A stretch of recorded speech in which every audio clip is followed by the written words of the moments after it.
Capital TV देख रहे हैं। मैं हूं आपके साथ समीक्षा तिवारी। राम मंदिर के दान में गड़बड़ी के बीच कई सवाल उठे, लेकिन क्या आपने कभी ये सोचा है कि भारत के मंदिर, मस्जिद और चर्च आखिर सरकार को टैक्स के नाम पर कितना पैसा देते हैं और इसमें असली सच्चाई क्या है? ये सवाल आजकल हर जगह उठ रहा है और जवाब जानकर आपके होश उड़ सकते हैं। एक तरफ अयोध्या का राम मंदिर, जिसने 5 साल के अंदर सरकार की तिजोरी में सैकड़ों करोड़ रुपए जमा करवाए, तो दूसरी तरफ तिरुपति जैसे अमीर मंदिर, जिसकी कमाई हजारों करोड़ में होने के बावजूद टैक्स का हिस्सा मुश्किल से 1.5% का ही बैठता है। वैष्णो देवी और पद्मनाभ स्वामी मंदिर के आंकड़े भी कुछ कम चौंकाने वाले नहीं है, मगर असली पेच यहीं से शुरू होता है। जब बात मस्जिद और चर्च पर आ जाती है तो वहां ना कोई साफ हिसाब मिलता है, ना कोई पारदर्शी रिकॉर्ड। आखिर ऐसा क्यों है कि एक तरफ मंदिरों का पाई पाई का हिसाब सबके सामने रखा जाता है और दूसरी तरफ बाकी धर्म स्थलों की कमाई और टैक्स का पूरी खामोशी छाई रहती है? चलिए इस मामले की परत दर परत पड़ताल करते हैं और समझते हैं कि असली कहानी आखिर है क्या। राम मंदिर ने 5 साल में 400 करोड़ टैक्स भरा। भक्ति के साथ करोड़ों का हिसाब, दान पेटी से सरकारी खजाने तक। भारत के मंदिरों, मस्जिदों और चर्चों को लेकर इन दिनों एक बहस छिड़ी हुई है कि आखिर ये धार्मिक स्थान सरकार को कितना टैक्स देते हैं और इनकी कमाई कितनी। हाल ही में सामने आई जानकारियों ने इस मुद्दे को और ज्यादा गरमा दिया है, क्योंकि अलग अलग धार्मिक स्थानों से जुड़ा आंकड़े जो बेहद दिलचस्प है और चौंकाने वाले हैं। सबसे पहले बात करते हैं अयोध्या की, जहां श्री राम जन्मभूमि मंदिर बना। खबरों के मुताबिक श्री राम जन्मभूमि तीर्थ क्षेत्र ट्रस्ट ने पिछले 5 सालों में सरकार को करीब 400 करोड़ रुपए का टैक्स चुकाया है। ये जानकारी खुद ट्रस्ट के सचिव चंपत राय ने रविवार के दिन सबके सामने रखी। इतनी बड़ी रकम का टैक्स भरना ये दिखाता है कि भारत में धार्मिक पर्यटन यानी तीर्थ यात्रा करने वालों की संख्या में कितनी तेजी से बढ़ोतरी हुई है। ये पूरी रकम 5 फरवरी 2020 से लेकर 5 फरवरी 2025 के बीच चुकाई गई। चंपत राय ने यह भी बताया कि इस 400 करोड़ रुपए में से 270 करोड़ रुपए जीएसटी यानी वस्तु एवं सेवा कर के रूप में दिए गए हैं, जबकि बाकी बचे 130 करोड़ रुपए अलग अलग तरह के दूसरे टैक्स के रूप में चुकाए गए हैं। अयोध्या आने वाले श्रद्धालुओं और घूमने आने वाले लोगों की संख्या में 10 गुना का इजाफा हुआ है, जिसकी वजह से अयोध्या अब एक बहुत बड़ा धार्मिक पर्यटन केंद्र बन चुका है। इस बढ़ोतरी से वहां रहने वाले स्थानीय लोगों के लिए रोजगार के नए मौके भी पैदा हुए हैं। याद दिला दें कि महाकुंभ के दौरान करीब 12.6 करोड़ श्रद्धालु अयोध्या के दर्शन करने पहुंचे थे, जो अपने आप में ही एक बहुत बड़ी संख्या है। अब बात करते हैं तिरुमला तिरुपति यानी टीटीडी की, जिसे भारत के सबसे अमीर मंदिर ट्रस्टों में गिना जाता है। मनी कंट्रोल की एक रिपोर्ट के मुताबिक टीटीडी के जो फाइनेंशियल वर्ष 2025 में अपनी कुल कमाई का 1.5% से कम हिस्सा जीएसटी के रूप में चुकाया। ये बात तब और चौंकाने वाली लगती है जब हमें पता चलता है कि इस मंदिर की सालाना कमाई 4,774 करोड़ रुपए की है। टीटीडी की कुल आमदनी करीब 4,800 करोड़ रुपए है और इसमें से 1/3 से ज्यादा हिस्सा हुंडी यानी दान पेटी से आता है। अगर पिछले 5 सालों यानी वित्त वर्ष यानी फाइनेंशियल ईयर 2021 से लेकर अब तक की बात करें तो टीटीडी ने जीएसटी के तौर पर कुल मिलाकर लगभग 130 करोड़ रुपए का टैक्स भरा है। अब बात करते हैं जम्मू के कटरा में स्थित वैष्णो देवी मंदिर की, जो भारत के एक और बेहद अमीर मंदिरों में गिना जाता है।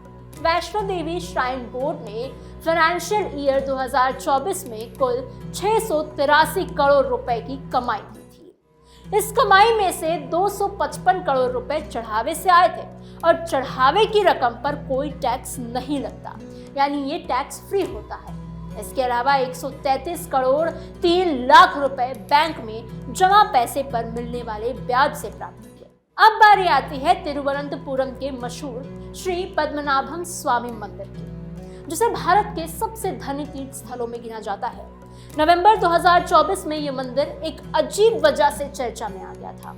सरकारी अधिकारियों ने मंदिर को बकाया टैक्स को लेकर एक नोटिस भेजा था, लेकिन ये रकम मंदिर की भारी भरकम संपत्ति के सामने बहुत छोटी सी लग रही थी।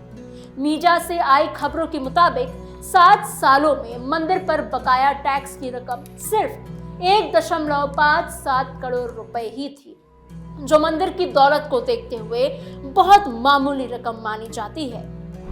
जीएसटी से छूट, लेकिन पूरा सिस्टम क्या है?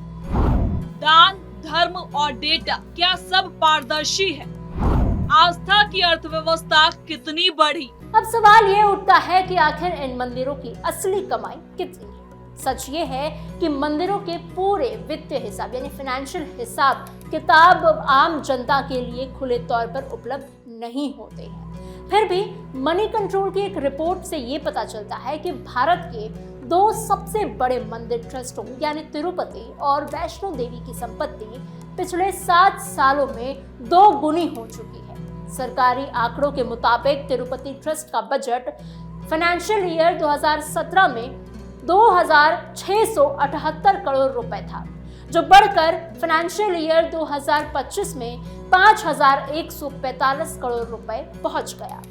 इसी तरह वैष्णो देवी ट्रस्ट की आमदनी भी साल 2017 में 380 करोड़ रुपए से बढ़कर फाइनेंशियल ईयर 2024 में 683 करोड़ रुपए तक पहुंच गई। जैसे जैसे मंदिरों की कमाई बढ़ी है, वैसे वैसे उनका जीएसटी देना भी बढ़ता ही चला गया है। तिरुपति मंदिर का ही उदाहरण ले लेते हैं। पिछले कुछ सालों में इसके टैक्स भुगतान में लगातार बढ़ोतरी देखी गई है। संसद में पेश किए गए आंकड़ों के मुताबिक साल 2017 में मंदिर ने 14 करोड़ 7 लाख रुपए जीएसटी के रूप में चुकाए थे। जी हाँ, जो फाइनेंशियल ईयर 2022 में बढ़कर 15 करोड़ 58 लाख रुपए हो गए। इसके बाद साल 2023 में ये रकम और ज्यादा बढ़ गई, 32 करोड़ 15 लाख रुपए हो गई और साल 2024 में ये 32 करोड़ 95 लाख रुपए तक पहुंच गई। वहीं श्री पद्मनाभम स्वामी मंदिर की बात करें तो 2017 से लेकर अब तक के 7 सालों के लिए कुल जीएसटी देनदारी 1.57 करोड़ रुपए तय की गई है। श्री राम जन्मभूमि तीर्थ क्षेत्र ट्रस्ट के सचिव चंपत राय ने एक और बड़ी बात बताई। उन्होंने कहा कि ट्रस्ट के गठन यानी 5 फरवरी 2020 से लेकर अब तक यानी पिछले 5 सालों में अयोध्या में चल रहे राम मंदिर के निर्माण कार्य पर कुल 2,150 करोड़ रुपए खर्च किए जा चुके हैं। ये रकम मंदिर के निर्माण में लगने वाली सामग्री, मजदूरी और बाकी जरूरी कामों पर खर्च हुई है। अब बात करते हैं उस दूसरे पहलू की, जो इस पूरी चर्चा का एक अहम हिस्सा है।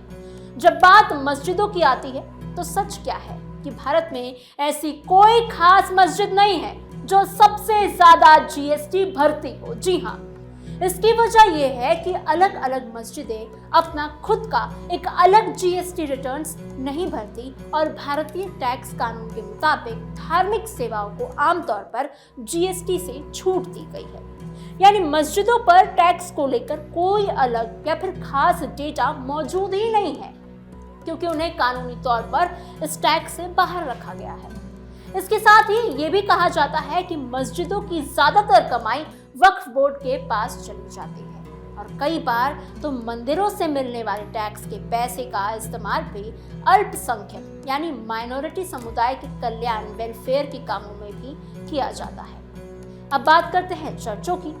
जब चर्चों की टैक्स की बात आती है तो इस बारे में भी कोई सार्वजनिक जानकारी या फिर सरकारी रिकॉर्ड मौजूद नहीं है, जिससे कि ये पता चल सके कि भारत में कौन सा चर्च सबसे ज्यादा जीएसटी भरता है। यानी जिस तरह मंदिरों का टैक्स और कमाई का पूरा हिसाब किताब सामने आता रहा है, सवाल उठते रहे हैं, जीएसटी भरने की मांग होती रही है, वैसा खुलापन मस्जिदों और चर्चों के मामले में नहीं दिखता है। इन सारी बातों को मिलाकर देखें तो एक बात साफ नजर आती है कि भारत के बड़े बड़े मंदिर हर साल अरबों रुपए कमाते हैं और इनमें से कई मंदिर टैक्स भी भरते हैं और अच्छा खासा टैक्स भरते हैं। हालांकि कमाई के मुकाबले टैक्स की रकम अक्सर बहुत ज्यादा नजर आती है। दूसरी तरफ मस्जिदों और चर्चों के बारे में सरकार के पास कोई अलग से साफ सुथरा डेटा मौजूद ही नहीं है, क्योंकि धार्मिक सेवाओं को टैक्स से मिली छूट हुई है और इनका हिसाब किताब उस तरह से सार्वजनिक नहीं होता जिस तरह मंदिरों का होता है।